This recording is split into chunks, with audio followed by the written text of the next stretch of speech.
Hello and welcome to the Blue Monday podcast, a 3 times weekly show looking into the exciting happenings of Ipswich Town Football Club. My name is Mikey Pensy-Smith and this is the flagship show. And today, after the Ipswich derby, I'm joined by Ipswich himself and the always wonderful David Diamond. How are you both? Good, Mikey. How are you? Yeah, I'm not good. too bad. Yeah, thanks, Mike. I haven't seen you chaps for a while. Obviously, Rich went today. You been any? Were you back here midweek, Mikey? Did I see? Yeah, I really fancy going to that game, and I ended up stuck in every type of traffic on the way up. Oh yeah, I London. saw you. It was a bit of So an it adventure for you. It took me 4 hours to get there, and then obviously it was a 0-0. And then because I was running so late, I had to just park at the stadium or the car park behind the cobbled stand, and then I couldn't move in the car park until about 10:30. That's fun. Yeah.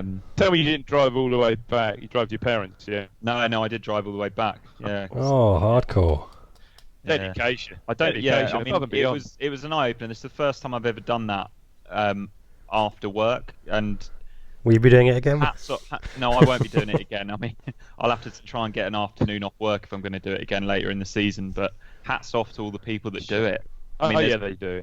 People travel further than that for midweek games. No. So yeah, I know people who do the train as well, and Anglia don't even bother to try to time the trains so people can make the end of the match. So my mate Mark used to peg it at kind of the 90th minute when the start of injury time to try to make the train, and it's definitely had moments at least once where he's got there to see the train just slowly pulling out under the tunnel back to London, and then had to wait 45 minutes or an hour for another one. So yeah, Probably, good on the midweek travellers. Those sort of days, probably missed a late equaliser or a winning goal or something to boot, just to put the real twist. Knife I think this was the Mick era, Dave, so he probably just missed us seeing out a 0-0 or a keeping it to 1-0. Yeah, okay, fine. Yeah, good point. We won't score. Just bringing on another. Just probably bringing on another defender. Yeah. Which might have worked for us today, but anyway, keep going. keep going. So yeah, let's move on to the news. And to be honest, not a lot has really happened since the midweek show that you did with Seb on Thursday. Rich, Paul Lambert came out on Friday and said, "Did he? What? Good for him." Sorry. Very spiky tonight, Richard. Sorry. Very spiky. I've been triggered. Yeah, I wonder what's brought that on. What's got your goat, mate? Go on, Mike. So Paul Lambert, in his press conference, revealed that the chief of referees, Mike Jones, agreed that the ref from the Wycombe game got the big decisions wrong. Dave, this isn't really a good look, is it? Still talking about it a few days later. I'm sure he was probably asked about it. We all know. We can all see after the event it was a perfectly good goal. These things just tend to swings and roundabouts in it. Some go for you, some go against, and I'd like to think throughout a whole season they do even themselves out, don't they? I'm sure they do. But yeah, it was a bit of a sickness, especially as Wycombe came with plan and played it perfectly, and the first goal would have been in every game, but that would have been the very, very crucial goal in that game. Wycombe would have had to come out, and all sorts of scenarios, but he's got to let it go. What I found a lot more funnier was that the linesman was in the middle at Stowmarket Town yesterday. Did you see that? The FA it sort of summed it up quite well. But yeah, it was he's got to let it go. Let it go. Did you guys listen to the flagship show last week with, I think it was Ben and Joe? They revealed that... I think it was Ben and... I think it might have been Ben and me. Was it? Anyway, sorry. Quite possibly. Anyway, the main take I had from it was that apparently referees in League One only get paid £60 for the game or something. Yeah. Oh, Christ, that... Or was it £80 or something? 80 plus expenses. That was actually on the midweek show with me and Seb again there, Mikey. But okay. Sorry. And again, I think I probably caveated it heavily by saying that was according to Twitter. So yeah. But yeah, that is true. Big jump. Sorry, to Championship £600, I think. And then on a Tuesday night you can watch the games on iFollow for £10. The people that work on that iFollow, so there's an assistant producer and an editor, and then obviously there's other satellite people working on it. The assistant producer gets paid more than double what the referee does. I mean, that's just insane, isn't it? Because it's not if the numbers are to be believed, Mikey. But yeah, it is really, but does tell a story. To be fair, my God, it's not right, is it? It's not right. They're clearly massively underpaid. So how can we expect them to be really good? But I guess the problem with the ref the other night was that he was just desperate to be centre of attention, wasn't he? He was one of those. I don't think, and I've crikey all the games I've seen over the years, and I've seen some pretty frustrating games down there. But I was with my son, and I honestly, and he looked at me, and said, "This is just bloody awful." The game, the top two, what sort of advert for the division? The top two teams in a division. It was just just to let the game flow. I'd love to know how often the actual ball was in play. I know there's. You guys know this, silly statistic. In a normal average game, the ball's in play for a third of the game time or whatever it is. But it must have been bloody less than that the other night. I mean, it was just horrific, wasn't it? I think you've got a point there, Dave. And I was stood with Slower today, Slower Ball, mate. And we were having a bit of a discussion about that as well. And the kind of the opinion that we've kind of got was referees in League One seem to make more decisions. They seem to make more calls, which. Obviously, the more decisions you make, you increase the probability of you making a wrong one. They're less, as you said, Dave, less likely to let the game flow. Leave things. We had referees. The referee today was similar to that. Lots of little fouls, little niggles that he stopped it for. When actually, if you just let the game flow a little bit, it probably sees itself out and the advantage gets played. So, I think there's something to be said for that. It's funny how we got onto that because of us criticising Paul Lambert for still going on about it, and now we've just rattled on about it for the last 3 or 4 minutes. But anyway, in better news, while the men's team were toiling in the Midlands, the women's team were winning at a canter once again in the Women's FA Cup down in Chichester. I think it ended 6-0 this one. Yeah, they're really free scoring, aren't they? Yeah, they score for fun, don't they? Yeah. So it would be, I guess, the big teams go into the third round draw now, so there's potential for an Arsenal or a Everton or Manchester City. Is there scope at all for, say, if that happened and they got a plum home draw against Arsenal, Man United, Man City, or whatever, is there scope for them to play at Boltman Road? That'd be good, wouldn't it? You'd like to think so. They're properly affiliated with the club now, aren't they? So I would have thought so. Yeah. Which would be you get a few people there. I'd have thought. Yeah. Good shout. But yeah. Going back onto men's football and speaking of the FA Cup, second round, wasn't it? It was destination Birmingham for yourself, Rich, and the other tractor boys and girls as we faced Coventry in the FA Cup second round. And there was a bit of a surprise when the team news came out, as Paul Lambert only made 6 changes. We pleased to see that he didn't completely mix it up again. Starting with you, Rich. Yeah, I think that was a criticism, wasn't it, of the first game against Lincoln, was there was just too much rotation there. So, first choice fullbacks, Judge is in there, Downs is in there. Downs is captain. I'm sure we're going to talk about that in a sec. And then the kind of usual rotation to bring in players like Keane and Wilson to give them game time as well. So I thought it was quite a nice balance, a little bit more bias towards the first teamers around this time to make sure that we didn't get a replay. It's more on that to come. I like the look of Downs and Dazelle in the middle, but you'll no doubt, Rich, you'll tell it work. Darren Ambrose was summarising on Radio Suffolk. I was in Bury. I was coming back from Bury and I caught some of that, and he was sort of saying at the end of the game that they thought they played pretty well. Yeah. Again, I'm not sure whether there was much creativity there or not. I don't know. Obviously not, but anyway. Now I just want to know what you were doing in Bury, Dave. Shopping, mate. Shopping with Mrs. D. Christmas shopping, deny it, mate. That was it. Yeah. Well, yeah, pretty much. Yeah, first lot. Probably might actually get my only lot. Other than that, it'll just be done on Amazon and whatever. So yeah, fair enough. Get out of the way. It's good to know. Let's go through that Ipswich lineup then. So it was a 4-2-3-1. Would you agree with that, Rich? Something like that. Yeah. That sounds about right. So Norris came back in goal. The back four was, as expected, Garbett, Wilson, Wolfenden and Donacien. So no Nsiala this time. Flynn, Downs and Dazelle, as you mentioned, sitting in front. Rowe on the left, Judge on the right. Is that how it started, Rich? Yep. With Nolan sort of in the number 10 role behind Will Keane. The Coventry team, I mean, I can't really work out this formation, but it's sort of a 4-3... No, a 3. There's a 3. It's 3. I think that's right, Mikey. There's definitely 3 at the back. Yeah.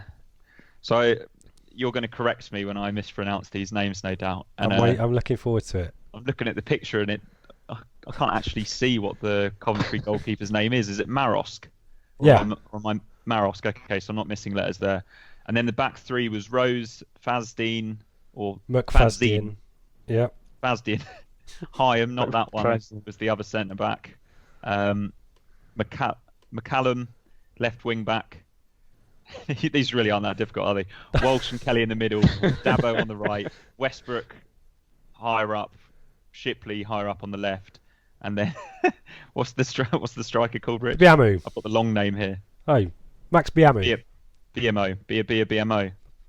Okay. So and only a couple of changes for them. So Biamo's the kind of marquee player there, coming back in after a suspension, I think. Has scored. I think he's the player of the round in the leasing.com trophy a few weeks back. And I think he scored a cracking overhead kick, I think, at some point. Good player.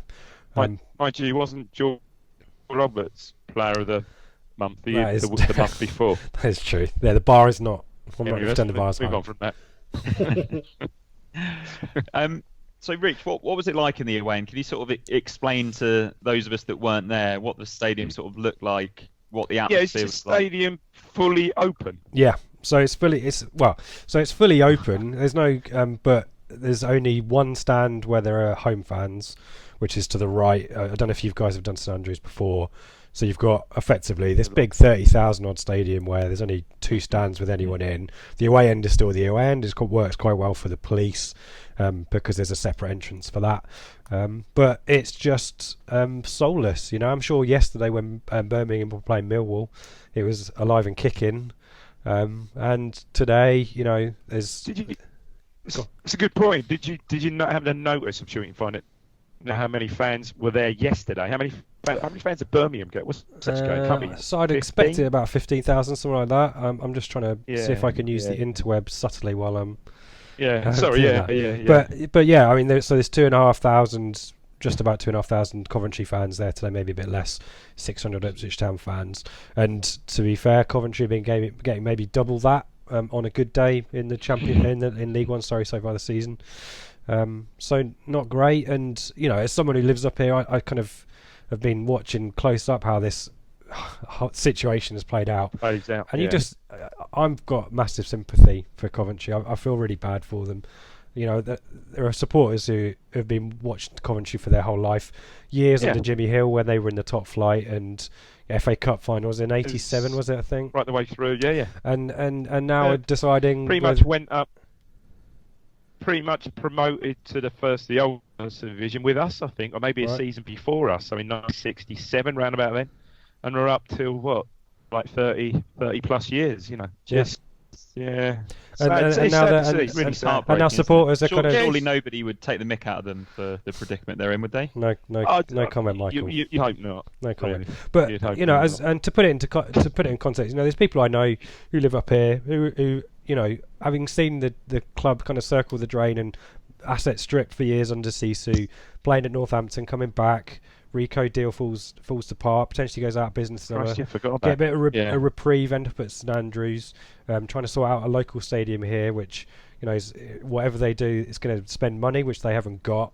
And there are fans who are now questioning whether they want to continue. Their soul has been ripped out of the club, and you know, the 3,000 odd fans that were there today. I mean, hats off. You know, I'm not sure I'd have the stamina or the soul to do that. Watching, so what goes on at the Rico? Is there any Wasps are there now? Sport played at the Rico. So the Wasps Rugby Club now own it, and that was part of the Sisu court action and all that kind of stuff that stopped them going back. So it's sad, and I mean, look into it. You know, it's. Again, we're lucky, you know, we've got an owner at the moment who seems to have his views and interests aligned with the club, but it wouldn't take much. And, you know, you've got the Oystons, and football fans, we're in a really helpless state, aren't we? And so I've got massive sympathy for Cov. No, that's quite sad. Yeah, very much so. So let's move into the action. And there wasn't really much in the first half, was there, Rich? Is there anything of note? Is there anything that caught your eye from the first half? In the start of both halves, Coventry started the better. I think Dave has already mentioned the kind of the Downs-Dizel partnership, and we played quite nice, incisive football that didn't really get anywhere. You know, we were quite good at kind of keeping the ball in our own half and maybe progressing slightly into theirs. But as soon as that kind of happened, we then kind of went direct down the flanks. The chances I've got, I mean, Coventry get an opening in the 4th minute. Lovely ball in from Darbo to Westbrook, who tries to kind of dribble the ball around Norris, who comes out quite quickly, smartly, and takes him away from goal. But he crosses back to Biama, who has a firm shot, goes through Wolfen's legs, and Norris saves it the second attempt. Our first real chance of note is on 22, Mikey. Garbett is played down the left, and I think probably a sense of frustration at how we'd not really imposed ourselves much on the game or created much chances, but he pulls his shot well wide. 36, Downs has got a sight. Keane does well, good clever feet, pulls the ball back, and Downs side foot's just wide of the post. But really for the first half, that's all I kind of noted. You know, Dizel Downs, as I said, quite functional, working quite well. Downs was probably, you know, captain for the day. I think was trying to impose himself, and he was getting himself about as he usually does. Dizel, we know what he can do. You know, he's smart, he's clever. He's probably too smart and too clever for the players around him. There was a few passes where he attempted things and people weren't on his wavelength. I didn't think Danasi in a particularly good first half, quite lazy. There was one moment where he threw the ball in despite Wolfenden being right next to him and nearly played in a Coventry player for a chance. But yeah, not much for to a talk fullback, about. He does struggle with his throw-ins, doesn't he? I don't know what he's doing. Takes a long time. Yeah, he Wolfenden deliberately drops for him as well. You know? But yeah, you know, we looked okay. Coventry had probably the better set of chances, Mikey, but 0-0 was probably a fair reflection at half time. I don't know if it was the first half, but Brenner Woolley and Darren Ambrose, like I said, was summarising on Suffolk, and they said afterwards there was a couple of passages of the game where we put together like 35 passes, and pretty much what you said, you know, it's probably back, slightly forward, advance 5 yards, then back again, and obviously, resorted to Danasi or Garbutt and the hoof and gave the ball away. It's almost for the sake of it. Yeah, it's people Rich, getting. Were we playing out from the back again? Yeah, so we'd season? split the centre backs. I don't think we utilised them too much, but Norris was deliberately kind of playing it quite short. Dizel would drop, Downs would drop. Well, the centre backs were kind of decoys, but we did almost get ourselves into trouble every now and then when we did it. Coventry were smart to it eventually. But you know, the fear with the one up front, particularly Keane. You know, Keane was busy. The ball just doesn't really stick with him. He's not great at holding it up. He's okay, but not great. But it's odd, and he should be. Look at him. He should be though. He's the one with the physique. 6'2", 6'3", whatever. He should be proficient in that really, but he just seems to get knocked off it too easy. He's got a lovely touch, a great awareness, but he hasn't got the ball for long enough. You know, just knocked off the ball. No, it's a great shout, Dave. There was a few instances where actually he managed to get his body in the way of the ball and the defender. And the defender, it was Darbo quite a lot. Just is quite physical, big player. Just knocked him out of the way. You know, no fouls, just nudges him out of the way. It needed Nolan to be a little bit more further up the pitch. Judge and Rowe wasn't really involved a huge amount. I think Judge was the better of the two wide players, and there was a bit of a switch around. I think Dizel went out there, and Rowe kind of came in central. But it, you know, we've bemoaned a lack of a pattern to our play, and certainly we were lacking that, albeit looking okay on the ball first half. I think you can say the same midweek as well. I think you can say that also. So it's very similar, I thought. Yeah, I mean, pretty much similar to the whole season, really. It's just. I've had this conversation with Ben, and you know, like 3 or 4 times this season. We're sort of bemused by it all, really. You think, well, okay, we're obviously having a good season. We're up there with first, second, we're fourth, whatever we are, from third or wherever we are. But I don't know. It's just not right, is it? It's just not happening for me. It's just not. I don't know. You're kind of waiting to be found out, aren't you? That's the sense I have. Is that at some point absolutely we're going to go on a bit of a run and maybe find ourselves falling down the division a little bit. It hasn't happened yet, and maybe it won't. But maybe we don't trust ourselves or trust our form at the moment, and I think that's quite right. Lack of evidence. Yeah, I think we're slowly losing confidence in this team. I feel like the team is sort of losing a bit of self-belief as well. Tells me, you look at the stats and it tells me that we're just not brave enough. We're not brave enough with the ball. You know, let's carry on because we get onto this afterwards. There's a couple of things I made, but for the possession and the shots on target, it just doesn't add up, does it? No, you're absolutely right.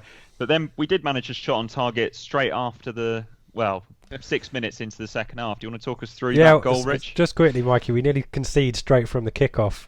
It wasn't a Grant Ledbetter at Arsenal shot from the halfway line, but they broke really quickly down the left. Shipley squared for Westbrook, and he had a firm shot that was well saved by Norris, but that was straight from their kickoff. But 51, it's a casual ball from out of the Coventry defence that falls to Rowe, drives in from the right hand side. Yeah, was it McFadden? Rowe kind of brings the ball from the right hand side across the left and finds Judge, who's in a lot of space. Lovely drop of the shoulder to get past his man. I think maybe a couple of those shimmies. Squares it inside. It's kind of firmly struck. It's kind of off the ground a little bit, and Keane does well to lose his marker and side foot volleys it in at the near post right in front of the town support. And as I say, having been okay, probably not created too many openings, that's the first one we've got, and we scored it, Mikey, and jubilation in the away end. Yeah, you say jubilation in the away end, Rich, but from the TV camera angle, you can't actually see many of the away fans apart from we're further up. 3 people in the front with a blanket. Yeah, we were there, they couldn't even stand up. We were there. So, yeah, good bit of movement that from Keane, wasn't it, Dave? And that's what he's good at, isn't it? His clever movement inside the box. Exactly. He's an intelligent footballer, really good movement, but very good by Judge. I mean, this is what Judge surely should be doing. Yep. Surely should be in the team exactly doing what he did there. Dropping his shoulders, getting the ball out of his feet, bit of pace. That's what you want from him and can do, but hasn't been doing until then. No, good goal. Yeah. Yep.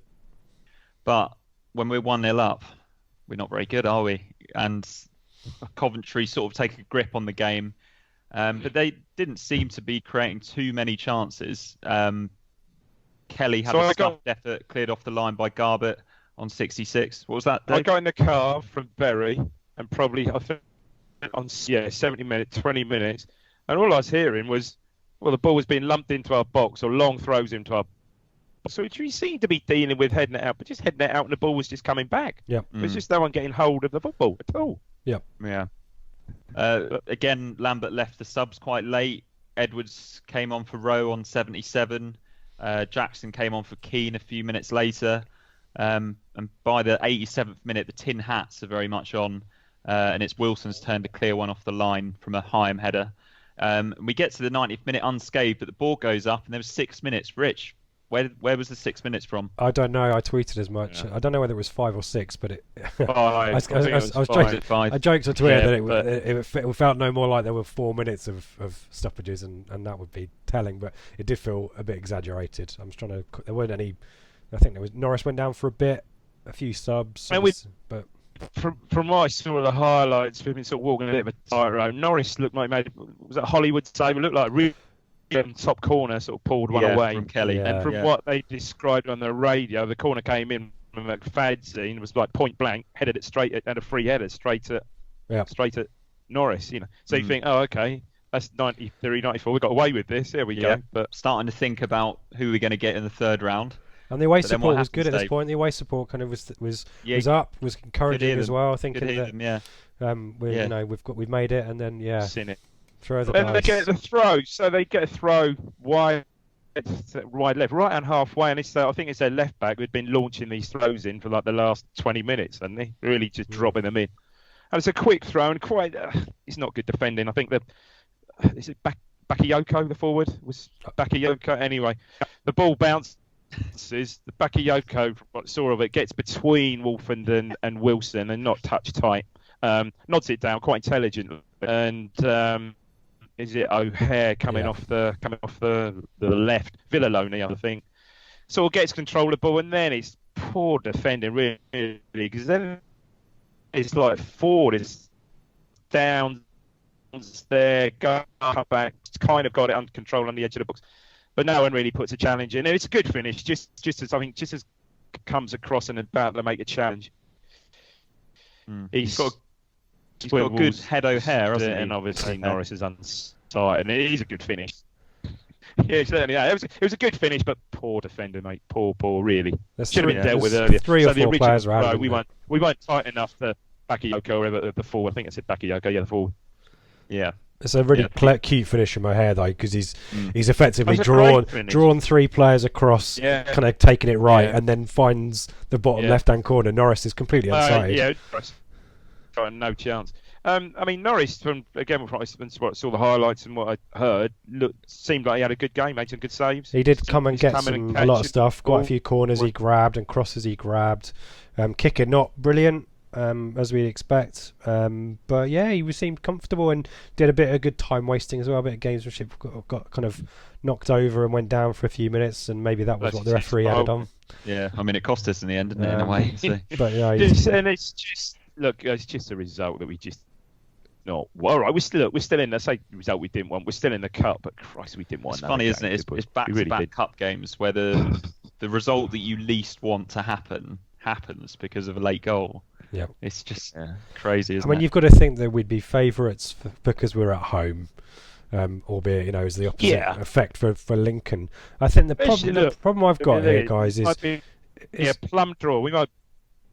It was just that we stopped playing after we got the goal, and I said we'd not created a huge amount, but as you said, Dave, from about 66 minutes onwards, this effort off the line, it was all Coventry. We couldn't get out of our half. Keane, as I said, didn't really do a huge amount. You're bringing it up, and it was inevitable. The narrative was there. The result neither team really wants is the draw. Let's be honest on the replay, and yet Coventry are relentlessly going for it at injury time and eventually score and are quite happy with themselves as well. But they won't want this game either. They're 5th in the league, I think. They won't. I guess I don't know whether they're still in the league trophy. Their fans must fancy, because it's pretty grim for them at the moment, isn't it? Like going, I mean that they're in League One and they're playing away from home every week. So maybe like a big trip to Old Trafford or Arsenal or something would be really nice for Coventry this season. Yeah, maybe. Yeah. Should we move on to the Twitter question? To see but just quickly, if we do get a plum draw, and when do we ever get a plum draw, for Christ's sake? But if we do, the manager's attitude to the team selection for the replay. But it's an interesting one, isn't thing. Everything's a league, though, isn't it? Yeah. Who are you predicting? Oh, what's the worst tie that we can get, Mikey? Fleetwood. It's a League One rival that is up in.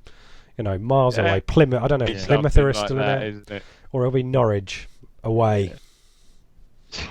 We'll lose to Coventry if we get Norwich away, won't we? God, that doesn't bear thinking about, does it? Mrs. Nuts wants to know: has Ipswich ever been called a snowflake prior to today? No, it's been a day of firsts, Mikey. Yeah, I can tell it's psychologically. To be fair, my hands and feet did turn into blocks of ice though during the match. It was a painful walk home.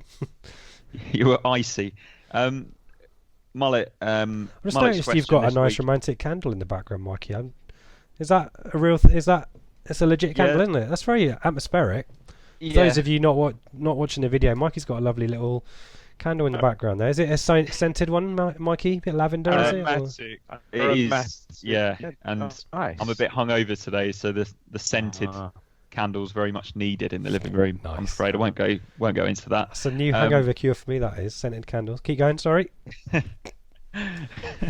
Mullet's question is, can we call this a weakened team or just another one lacking familiarity and consistency, Dave? Yeah, I think agree. Familiarity. Consistency. It's just again six small changes.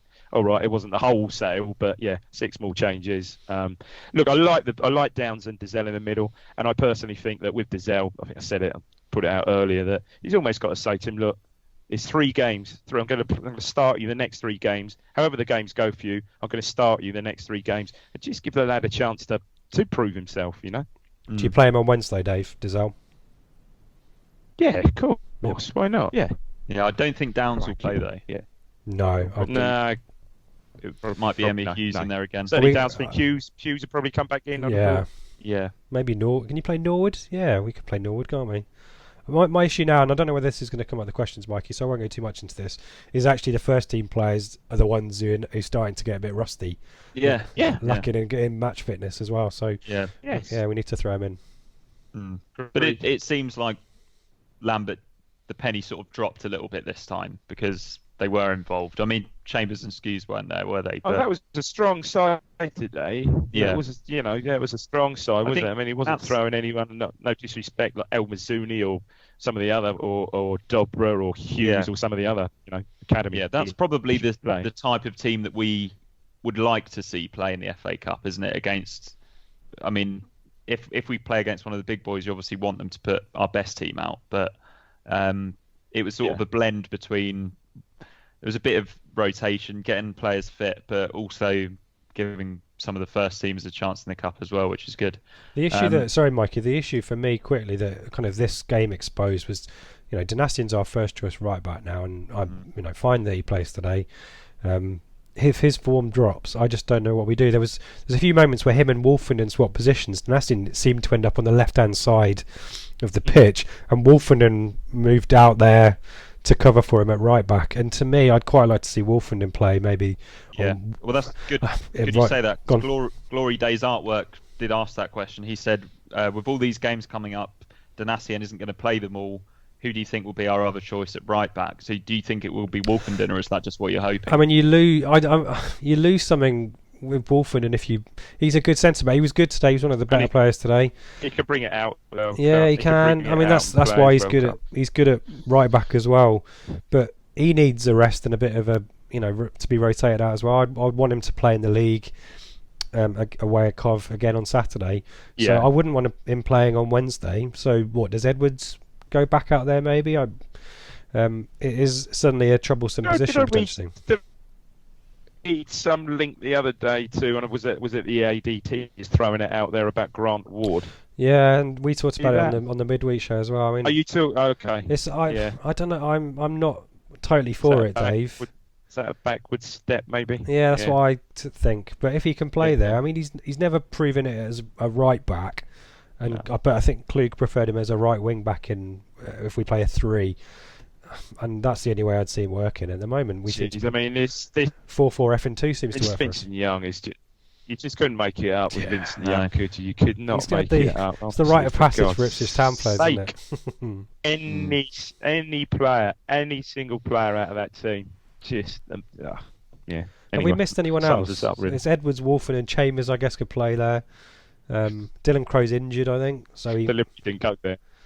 I think Carlos said with a good job at Woodbury, Mikey, maybe get him in on loan. Brilliant, yeah. Get rave reports from Penty Smith. He's getting rave reports from Penty Smith Senior, I think. Does he still go?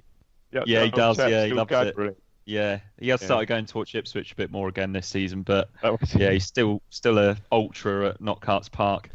I think that's what it's still called. Anyway, Benjamin Aurier wants to know, come January, which players could potentially go out on loan.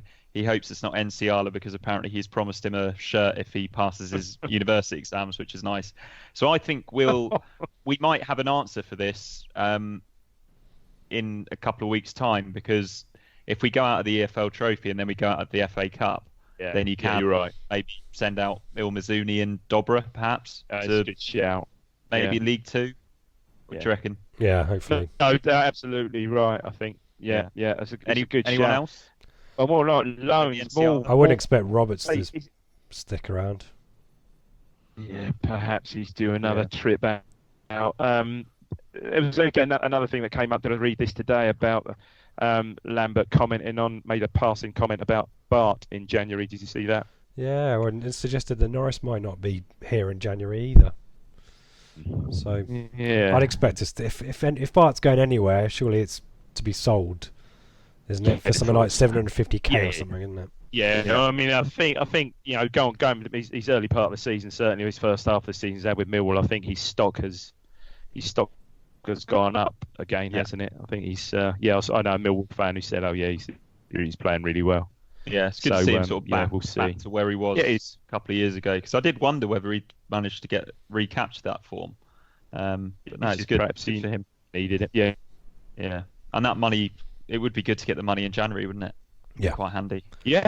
I mean, I'd expect a couple of loanees, Mikey. I don't know whether they be Championship or Premier League rookies, but there's, I would, given we don't really know at this point where we're going to be next season, it seems I think we were hoping that in January we'd be X points ahead of third place with games in hand or whatever, looking really good for automatic, let alone playoffs, and maybe strengthen the team for next season. I don't think we'll do that, and right back is one where I get a loan. I might, Sears has got to come back, but if Keane isn't scoring more goals, I'd have a striker. I know it seems ridiculous, like I said, because we're still top two and have been comfortable for most of the season. I think it just needs freshening up. Yeah. Yep. Yeah. But look, looking further down the line, the likes of Sears coming back, hopefully sooner rather than later in the new year. That will give us an impetus, because I think he could be all right. He's got to get up to match, sharpness, but I think he'll give us another dimension in that division.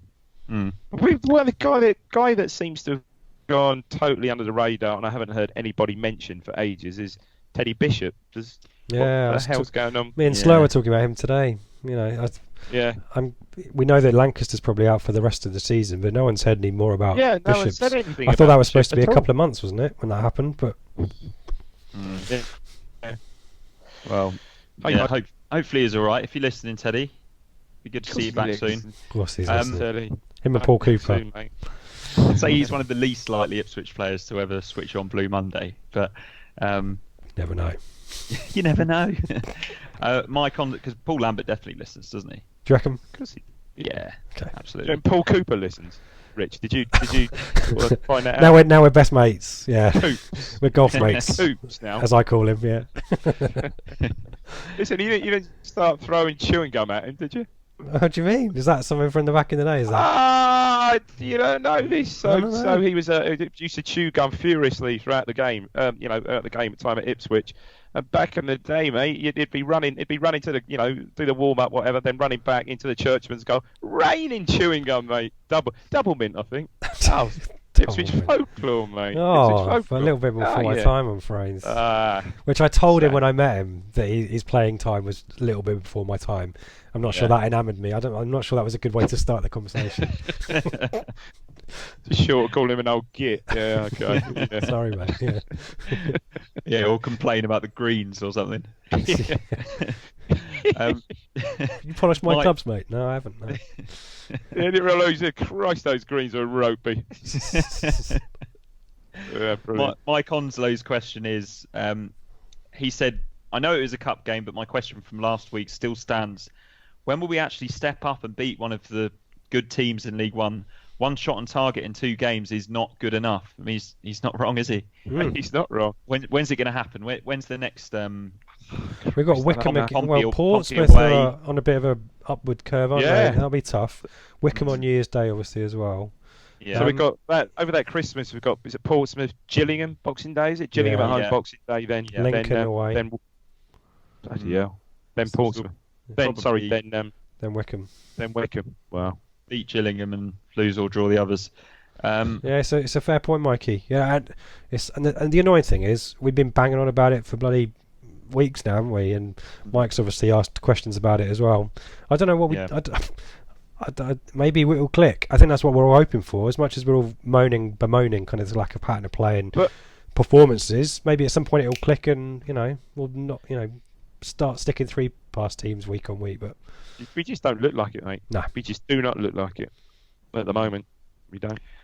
My favourite Welsh podcaster, Seb Brown, has tweeted us, just 1 shot on target in the last 2 games. Are we starting to hit a rut at the worst time given the fixture congestion to come? I think we are, aren't we? We are in a bit of a rut. Yeah, we are. Yeah, I think it's like I said, it needs something to just freshen it up and give it a lift. Norwood was that man perhaps early season, was it? And he's putting it out there on social media and stuff like that. But obviously didn't figure today. I thought it was terrible the other night. I mean, all right, maybe Rusty missed a game or 2, but I think he showed it all the other night. I wonder to what extent the inconsistency of our fixtures, the gaps, and then suddenly it hasn't helped at all. Is actually contributing to the being in the rut itself. If I'm a first teamer, I probably don't treat the cups seriously. So I'm waiting for a league match, and I'll probably. And by the time they come around, it's difficult. You can't suddenly switch it back on, can you? And I think we are. I don't want to be overly negative, but maybe we are in a little bit of a rut, and I do think Yeah. This really could come back to shoot us in the foot big time. And I know people said at the time, these international breaks. And I mean, what really summed it up brilliantly the other night was I think it might have been you, Mike, or someone, maybe Joe, on the WhatsApp posted that I think there were 5 players that originally were not available for the original Wickham game that didn't play a minute the other night. That's just crazy. Yeah, but it is crazy. Yeah. Thomas Eberling, another one on fixture congestion. Would we be better off just focusing on the league, Rich? It might not be our choice in a couple of weeks' time, Mikey. I think so. I think it's weird. He's gone, hasn't it? It's weird that we've really gone from, if you rewind back to the Carabao Cup, it was pretty clear for everyone that the cups were meaningless. We were quite happy to be in the leasing.com trophy. Yeah, whilst we could play the kids in there. And now we're kind of second round of that. Are we going to take that seriously? We're suddenly taking, we're having replays in the cups, and we kind of want to take those seriously. Lambert's come out and said, "I want a plum third round draw." Make our minds up. We can't. I think the example you're against is Peterborough, where to me they seem to be playing, or certainly in the cup yesterday, they seem to be playing Maddison, Easy, and Tony and I suppose with pretty much full support every game, be it leasing.com. God, see the goal Tony scored yesterday, in the cup. Do they? And it's continuity. They're match tough. I think, like I said, I just think our players just seem a bit stale. Yeah. And no wonder why. Stale players. Well, yeah, you're not. Yeah, it is concerning, isn't it? But then we'd have taken where we are at the start of the season. Of course, yes. Of course. Maybe we've been a little bit spoiled in the early parts of the season without playing particularly well, but there was a real feel-good. There was a real feel-good factor, wasn't there? And it's sort of gone away a little bit. A little bit. I feel like we need a little Christmas lift, don't we? Yeah, we need 2 weeks in the sun or something, don't we? We need to go away and nick a taxi or something. Paul Cooper's resort. Yeah, he gets a discount. Get on the phone to Paul Cooper. Coops. Yeah. Kevin Hyam or Higham, I'm not sure Hyam. on that one. My mate Kev, he's a Midlander. Oh, okay. East Midlander though. Oh, okay. Saw him today. East Mids. Is it Higham or Hyam? Hyam, I think. Of course it is. Hyam. Okay. He's concerned by the lack of chances we're creating and worried this will end up costing us promotion. What are your thoughts? Is this down to system, personnel, or management? Dave, I'm looking at you this time. Probably all of the above. Bit of both. Hashtag Dave, innit? Sorry? Bit of both, no? Or bit of all? I can't say bit of both. There was 3, wasn't there? Yeah. Bit of all of them. Yeah, no, absolutely. Certainly rotation, yes. Creativity, yes.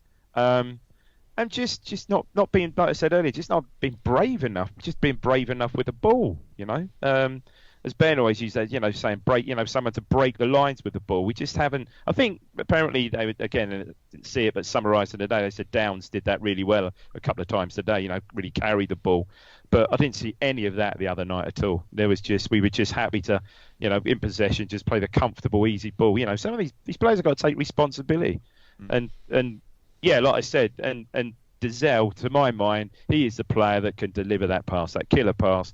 He needs to be given game time and be given the responsibility. He needs to demand the ball, which I'm glad you said that today. Perhaps he was even dropping deep and picking the ball up. That's what he needs to do, but perhaps another 30 yards up the pitch, 30, 40 yards further forward. There's a couple of marauding runs by Dizelle, and he won the ball, but he actually did some of the hard graft as well today. Good. I know he was let down by maybe trying to be too cute, maybe, but I'd love him to play again on Wednesday and build some momentum. So would I, but you can't take that out of his game. And you said, maybe he is too cute because he's he's 1 or 2 passes ahead of everyone else. He must hate it. He must hate it because he's thinking makes him look he should crap. be. That's where he should be. Makes him look bad. Yeah, exactly.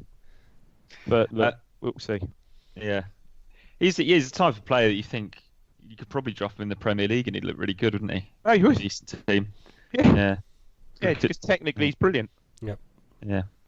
FPL Tractor says, "Love the show, Steve. Do you think Keane did enough to book a place in the team for the Coventry League game, Rich?"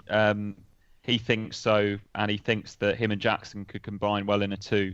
So where do you stand on that, Rich? Or do you want to see Norwood come back in next week? So Norwood's suspended, so we don't have a choice. Well, there we go then. So the question is whether it's one up front or not, or whether it's Keane and Jackson. I don't know. I'm not convinced, Mikey. I'm still on the fence. Okay. Jackson will play next weekend, whatever happens. He's awful on his own, though, isn't he? Yeah, and that's the worry.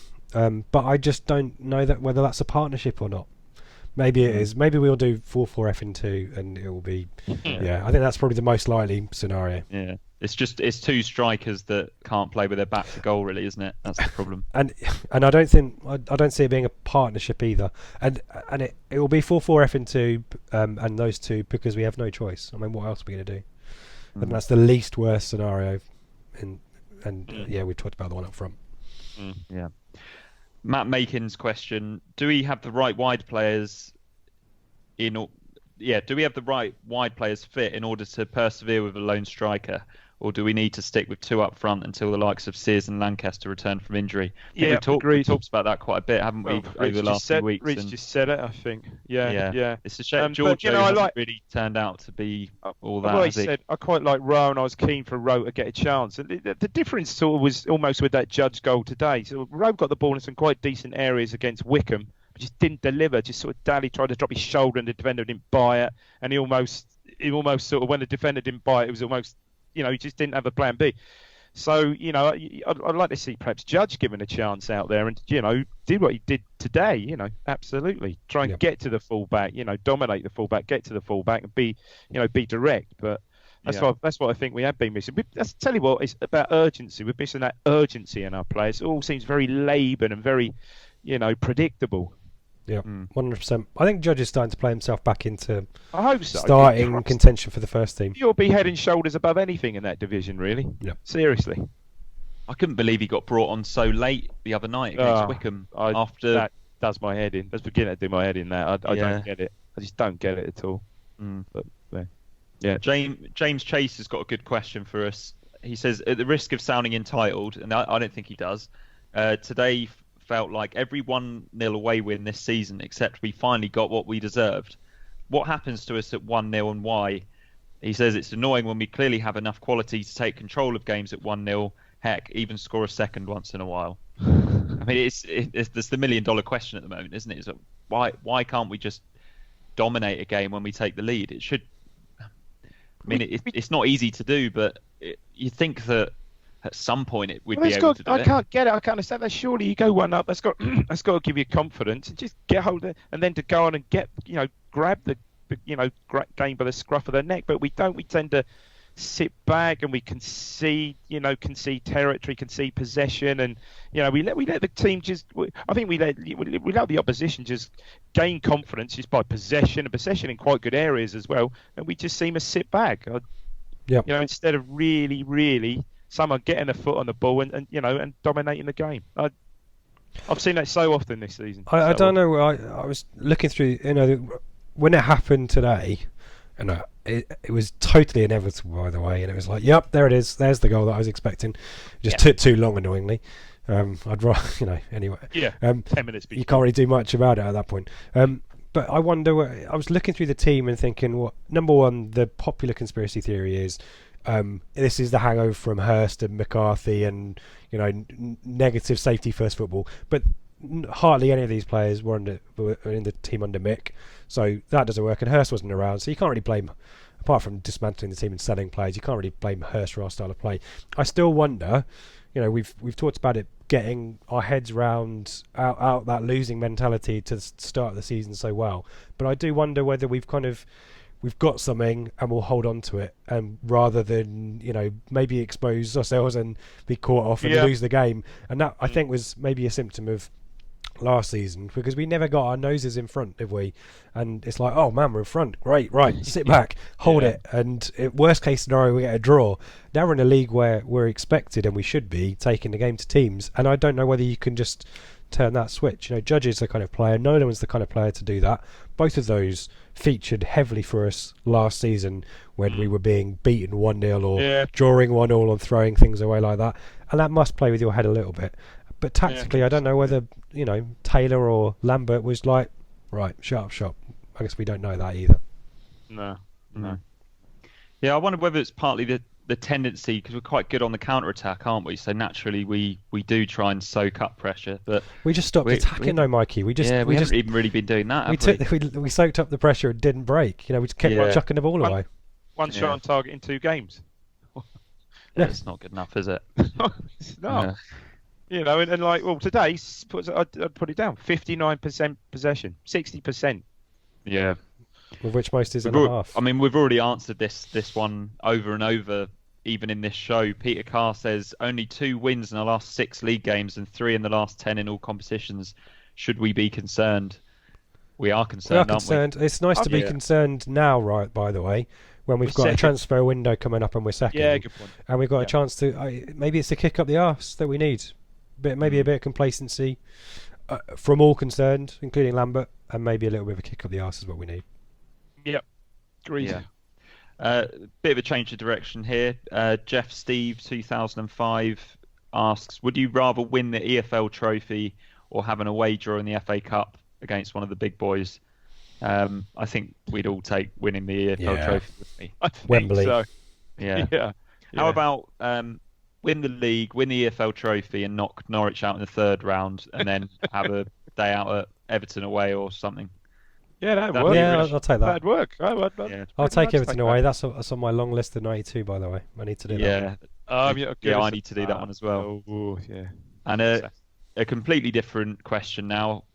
Peckham Blue, unpopular opinion, Norwich have better goal celebration music than Ipswich. Oh, I hate that music. Yeah, it's crap, isn't it? But I don't even know. Do we still have the Fratellis then? Do they still play? Yeah, he said surely it's time to get rid of Chelsea Daggers / scrap the goal music altogether. I thought we had. We have, haven't we? But then sometimes they seem to play it. Yeah. Can we go back to the Piranhas? How does that one go? Tom Hutt. We stole from Sheffield United. I was in a bar or nightclub when that Norwich music came on. And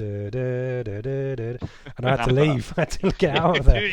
Were you nauseous? I was like, I hate, and my mates around me are dancing to it. It's like, you have no idea how much I hate. This song represents the worst of football.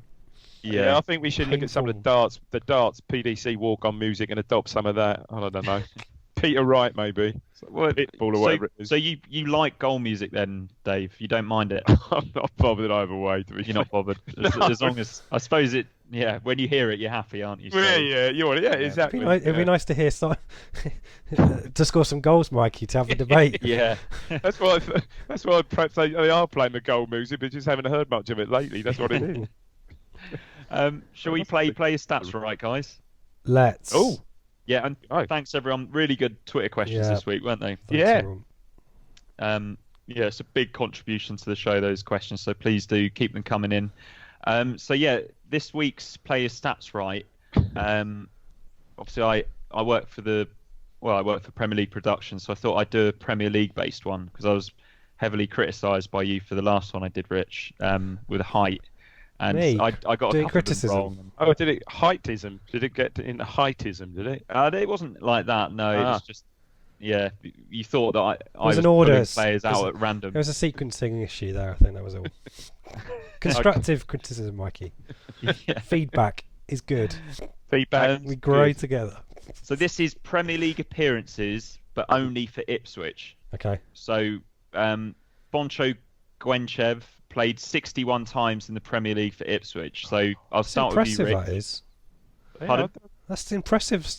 Yeah, that is an impressive. Me, that one. Yeah. I guess how many did John McGreal make for Ipswich, Rich? Oh man, so he would have played most of. I'm not sure he would have got as. Oh man, Mikey. So this is the point where we're at 20 teams in the league, aren't we? Yeah. So 38 plus 38 potentially. Oh, it's going to be tight. I think a little bit less, a little bit lower. Yeah, you're correct. It's 54. Oh, good shout. Good shout, Rich. He got a few red cards as well. Yeah, he did. Jim Magilton for you, Dave. Higher or lower than 55? Jim Magilton. Surely he'd been pretty much ever present, wasn't he? So, I'd say higher, slightly. I'll go lower. You're right, Dave. Do you want to take a punt at how many? Is it just for Ipswich, by the way, Mikey? Yeah, just for Ipswich, okay. yeah. So yeah, I mean, he'd have played every one of those games had he been fit, but I can't remember suspensions. Was he? So 55, similar to John McGreal, 62, 57. Ooh. So next up for you, Rich, is Neil Thompson. The left foot that could open a can of beans. Because there was quite a lot. I was going back through the old season reviews the other day. I'm doing a bit of compilation videoing stuff. Nice. There was some chunk. He played quite a lot of the 92-93 season, Thompson, and then I don't think he featured a huge amount after that, and then came back. I'll go lower, but I'm conflicted by it. Yeah, you're wrong. It's a massive 73. Is it for Neil Thompson? Tomo, yeah. First name on a team. I'm just trying to remember that he didn't play much at 94-95 from what I can remember though. Or did he? Have I? Yeah. I just don't like being wrong, Mikey. Just try and forget if you everything type about in, that season, if you Google Neil Thompson Premier League, and go on the Premier League website, that's where they should have a breakdown of the season. So if you want to have a look. At Tomo Talks on Twitter. Or you could, of course, just ask that. So next up is another player with a good left foot, Jamie Clapham, higher or lower than 73? Dave. Oh, crikey. Yeah, again, he was fairly ever present. Do you know what? I might even say higher. Is that statistically possible? It is, yeah. Yeah. So, yeah. No, sorry, couldn't he go 76? No, because it's only 2 seasons. Okay, let me. So obviously not. Why am I helping him out? Sorry, no. No, you've already given me the wrong answer, Dave. So no, I know. It was 67. Still higher than I thought. Herman Hreiderson. Oh, Mikey. He can't have played more than that, surely. I don't know. I'd have him a little bit more. Just you're spot on. touch. How many more? Like 2 or 3 more, maybe. Yeah, he actually played 74 games, so he only missed 2. Probably got suspended at some point. point. That first season, that 2000-2001 season, I see him. He played pretty much every single game, didn't he? And I think he did the following season as well. Yeah. I don't think he got injured until we were in the first division, and then that was the last we saw of him, wasn't it? Yeah. Chris Kwamia for you, Dave. Higher or lower than 74? So 3 seasons. Yeah, he must have been virtually ever present. I'd say higher. Yeah. Do you want to take a punt at how many? 82. 90. Oh, 90 nice. Wow. That's Going. more than I thought as well. This one's... You've got an easy one now, Rich. it's Matt Holland. Well, it's less, isn't it? Yeah. But, funnily enough, it's less. But do you want to 76? 76. Of course he bloody was. 76 games out of 76. Probably played 90 minutes in all of them as well. What an absolute hero. Yeah. I've got a tough one again for you, Dave. Gavin Johnson. Oh, Gavin Johnson. First goal in the Premier League, wasn't it? 76. So it'd been 92, 93, 3, 94. He played much. I'm thinking he picked up an injury. It's got to be less. I think he picked up an injury somewhere along the way. Yeah, like knee injury. You're correct. Yeah. It was 73. I'm not. Still okay. quite a lot. Okay. Over 3 seasons though, but yeah, okay. Yeah. Mick Stockwell for you, Rich. Oh, got to be higher. Again, not by much. Maybe 84. 96. Wow, 96. Wow. Yeah. Geraint Williams. He never got injured either, did he? Geraint Williams. Again, he played a load, didn't he? What have we got? No, must be less than. Must be less than 96. Got to be less. He than signed that. in Good the grief. 80. No. What? No, it's more. When did No way. He signed 93, 94, wasn't it? 109. Bloody. No, he must have signed 92. He must have signed 92, 93. Yeah, he did. Did he? He was with us for that first Prem season. Yeah. Yeah, he was. No, he was. Yeah. Yeah, he was. Blimey. Yeah. One Johnny goal. Walk, Was it? Rich. Less. Yep. He stopped playing, didn't he? Being as ever 60. No, 70. You're way off. Am I? Less. 101. Wow, really? Yeah. I thought he had huge chunks where he kind of went out of favour, and then we needed him, and he came back in. Good for him. Sorry, Walkie. Yeah. That's a real. I'm underestimating everyone. So, Dave, to finish, David Linnigan. Oh. Higher or lower than 101? I've just got that Spurs when Dazelle scored for Spurs at Portman Road in his first season back. He was pretty ever present. I'm sure he's pretty ever present over all those seasons. I was going to say higher.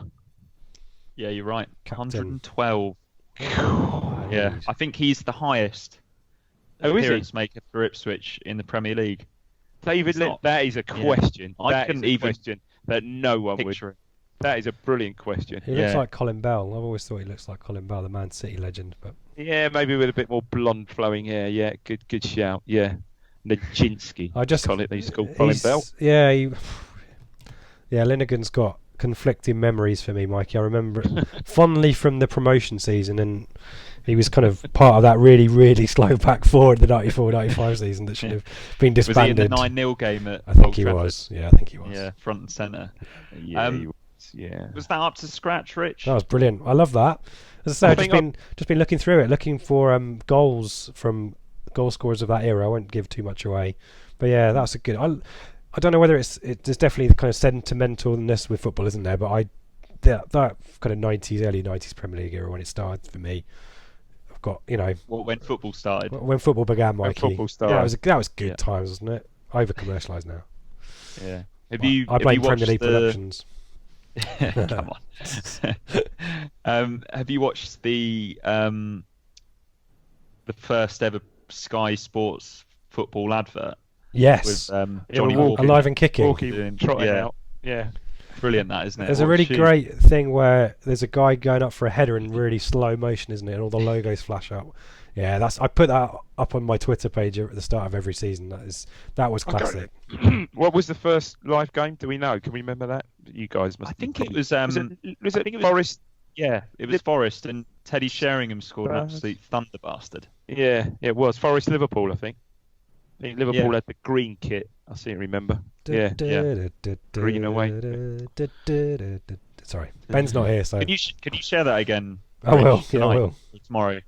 Nice one. So next up for town is the leasing.com clash at Peterborough. Are you going to that, Rich? Nah. I consider that to be in the Midlands, so I just assume it's like an hour and a half away. It's annoyingly distanced. I'm like the opposite of Ed Sheeran. I don't do the EFL Trophy or whatever it's called. I believe my lad Jordan has spoken about going because he's trying to encourage me to go the other night. And go on, Dave. I can't anyway. But we need someone to talk about it on the pod next week. Yeah, draft him in. Yeah, Joe might be going. Yeah, Joe likes to watch because there'll be youngsters playing, won't there? Probably. So Joe was awesome today. Did you read Joe's WhatsApp? But him and Mrs F were at Freeport, Braintree, and this is commitment. And so when he knew it's 2:00, he left her shopping dangerous in my opinion, and sat in a car freezing with his engine off because he wanted obviously to remain green and listen to the game from his car. Commitment, Joe, as always. Brilliant. Commitment to the town and the environment. That's the type of people we have on the Blue Monday podcast. Oh yeah. And then it's back to Birmingham, another home game for you, Rich, next Saturday. Are you looking forward to that one, or is it a bit weird going back twice? It'll be a slightly bigger crowd. Yeah, there might be a little bit more buzz about it. The stewards were kind of laughing and joking. It was a piss easy day for them today. Like, let's not want to kick off. No one really gives a shit. I think next week they'll hopefully be. I'd expect double the number of Ipswich fans maybe because it's Christmas. German Christmas market. Do come along. Invest in the local community and all that kind of stuff. Sell Birmingham to our listeners. I can't really, Mikey, because it is a bit. I walked from the station to the ground and. It's Digbeth and it's not, it's a bit grotty around there. Yeah, it's a bit hipster. It's getting nicer, but the German Christmas market, one of the biggest in Europe, plenty of decent food. Look, I mean, Birmingham city centre, you can't go wrong for pubs and restaurants. Birmingham's nice. And what's that? Brindley place down by the canal. Yeah, I mean, it's lovely. Nice. There's lovely bits and pieces of Birmingham. I'm being harsh, but I don't know what to expect, Mikey. I think probably. The draw doesn't really set up a huge amount of narrative because if we'd won, the pressure's then on to do it again when it matters. And had we lost, it would have been get revenge. One- And the match that doesn't matter we've lost, and win the one that does. But Stat has sent out a tweet today that we've got an absolutely shocking record at St Andrews. I think one win in 33 years or something, or whatever it is. Carthy's first game, wasn't it? Which I wasn't aware of. So we've got a much better record away at Coventry in the league than we have at St Andrews. So fingers crossed. Just one thing, Rich, as a kit aficionado as you are, do we think in the replay we may see a two-tone kit? Oh, I hope so. Yeah, good shout. That'd be awesome. Yeah. That'd be awesome. We played in our away kit today, so I presume they won't play in their home kit. So yeah, they could be in the yellow. I might just go just for that. Over in Candy, I might just go just to see the two-tone kit, all that nostalgia flooding back. I saw someone in it today as well. I was thinking if I could, if I don't think they've got a club shop at St Andrews, I was thinking if I might pop in and get you one, Dave, but Christmas present, but. No, you didn't.